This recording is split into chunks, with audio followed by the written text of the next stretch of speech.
Hello, hello.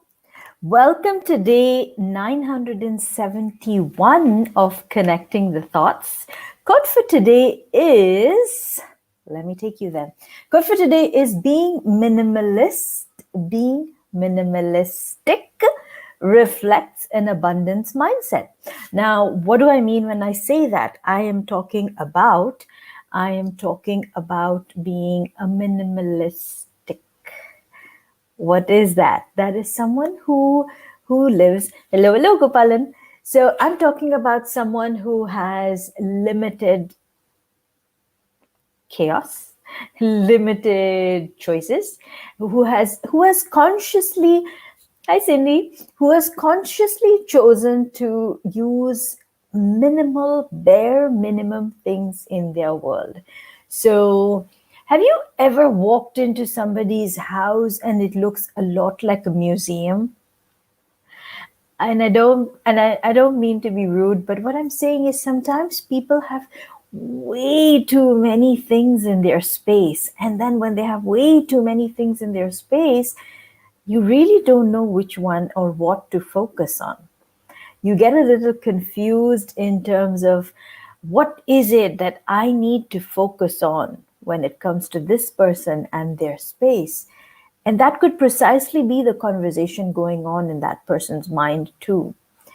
Hi, Abdurrahim. So sometimes we clutter our space with a lot of things. We hold on to things. We hold on to things as though, we from a scarcity mindset or from a space of insecurity or for other various reasons. But I feel that if someone can live from a space of minimalism, if they can, if they can be themselves just as they are, using as little props as possible, I think that's a reflection of an abundant mind. Let me know your thoughts on this. Do you hold on to many things and keep a cluttered desk? Do you hold on to many things and have a cupboard full of clothes that you're never going to wear or haven't worn in a long time? Are there values and beliefs? Are there any limiting beliefs or any kind of beliefs? And doesn't have to only be limiting. Are there any beliefs in your head space that are taking up space, are sitting in there and kind of defining the way you think? What would you like to do about that? Because I feel less is more. When you say less, you convey more.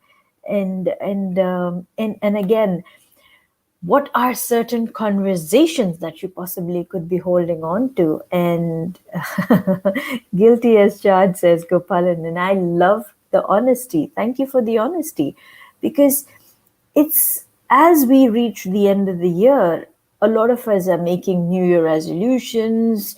We're kind of committing to finish strong. We want to have a fresh start to the new year.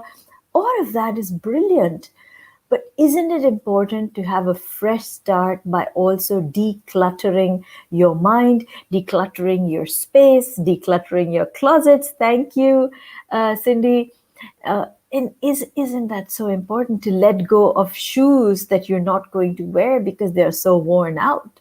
Letting go of clothes that you probably are outdated now, and it's about time you probably, did something with it, gave them away, or just created room for new things, newness. I would say people who has OCD. Yes, people have OCD about certain things, and it's just about identifying why you're holding on to those things.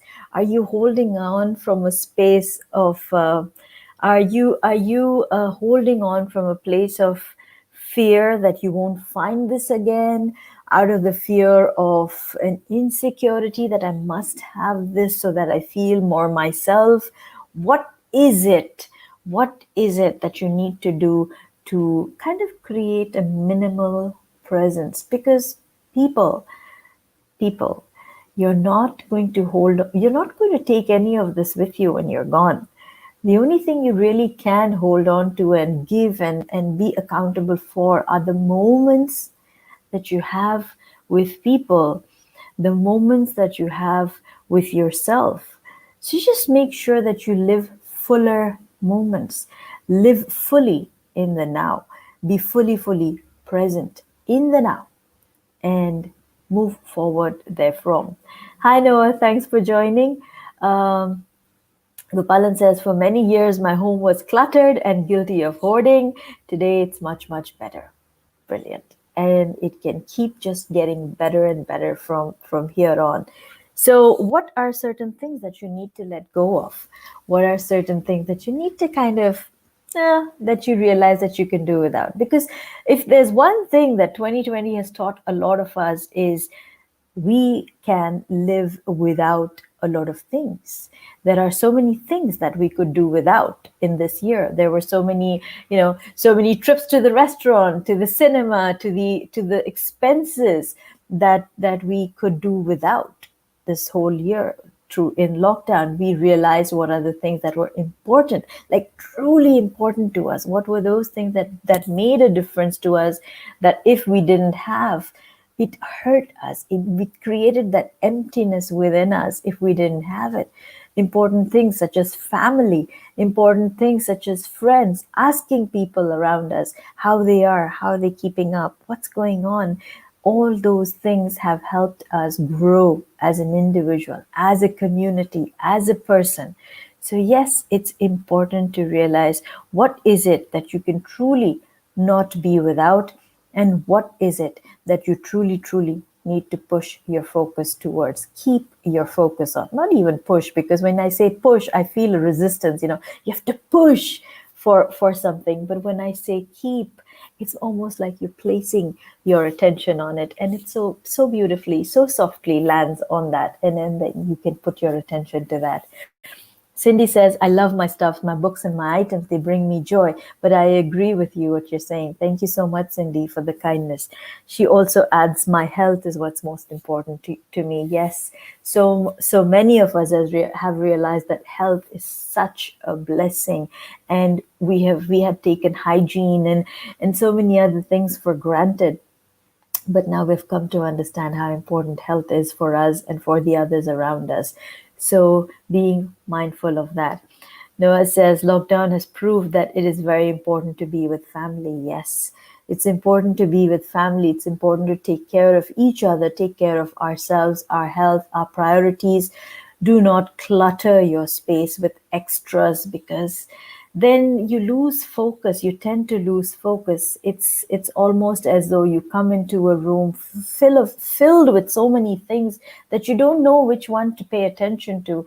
And the example that I was giving of houses being like museums, when you walk into a museum where there are different sections and segments, yet there are displays all over, you are kind of overwhelmed with the choice. You are overwhelmed with the many things that there are to see, and you feel like, where do I start from? So if that's how your life is looking like today, why don't you start from looking at the many things that you have, the many sections, the many outlets, the many displays, and which ones would you like to bring down so that there's room for a beautiful white canvas to start with in the coming days? Gopalan's going back to basics. Yes, it's important to go back to basics. It's important to take away a few things so that you can make room for new.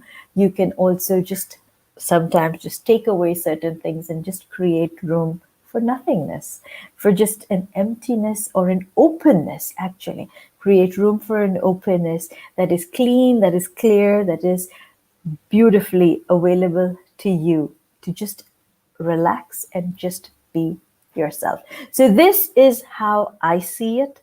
I would love to hear from you. What are your thoughts on decluttering? What are your thoughts on keeping it simple? Because yes, less is more, and it is beautiful to live a minimalistic lifestyle. And it is about feeling abundant with the little that you have, because sometimes, as I said, less is more. You don't have to hoard on to things. You don't have to just keep holding on to them with the fear that this is mine, it's only for me. Just open your hands, give, and enjoy the blessing in giving, in sharing, in loving, in caring. And I appreciate the time that you've been giving me through the year, through the days, through the months, and let's move forward with a smile. Thank you so much for being part of these conversations. If it has been of value to you, please write in comments saying, what should we say today? Oh God, so much said. Let's write in comments saying, I am enough. Yes, let's use the power of I am, and let's say I am enough. If you haven't subscribed already, do subscribe to my YouTube channel. People, things are changing from day 1000. I have been telling you I'm going to shift things around from day 1000. Day 1000 of Connecting the Thoughts happens on 24th of January, sorry. I'm going to kind of tweak things around for you. So please do subscribe to the YouTube channel and continue to be part of these conversations. I am enough in comments. If this has been of value to you, please share it with a friend who needs to declutter today. And until tomorrow, keep smiling, keep shining, stay safe, and thank you for connecting the thoughts with me. Thank you so, so much. I am enough in comments. Thank you.